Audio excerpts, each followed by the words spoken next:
Should be a nice night to get out and about as we get into tomorrow night with a few little notes, though, about that. First up, there is an air quality alert that goes into effect tonight and lasts through tomorrow night. So this is ozone and smog getting to unhealthy levels, especially those that have asthma and other respiratory issues, mainly affecting those folks. So if you're affected by levels of ozone or wildfire smoke, just kind of limit your activity outdoors tomorrow anywhere in northern Illinois because of the ozone starting to be generated in these conditions. So what exactly is ozone? Well, that is a gas made up of 3 atoms of oxygen. Now, you think about oxygen that we breathe, that's 2 atoms. Ozone is a third tapped onto that, and we need ozone.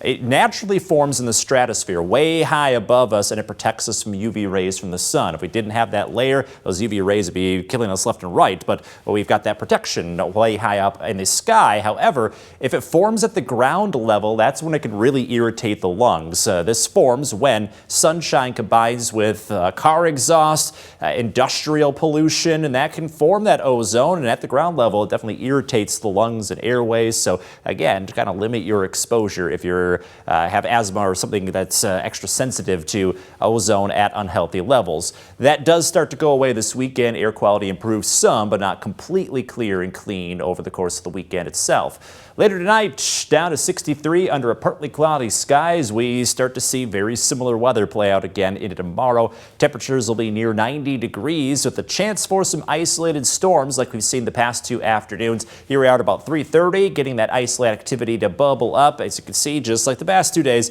it's been very hit or miss. Really not seeing a ton of rainfall coming through, but you're going to want to make sure that you're avoiding the downpours and the lightning threat over the course of those afternoon to evening hours. If it's not raining, though, temperatures will be kind of hot with mainly sunny and dry conditions throughout much of tomorrow evening. So it should be another summer heat-filled day with that exception of a few scattered storms. Rain chances dry up this weekend, may return on Monday as weather starts to cool off. We'll be down to the low 80s into early next week. In your most accurate 10-day forecast, in general, we stay cooler next week, so comfortable summer weather is just around the corner after a few more days of heat.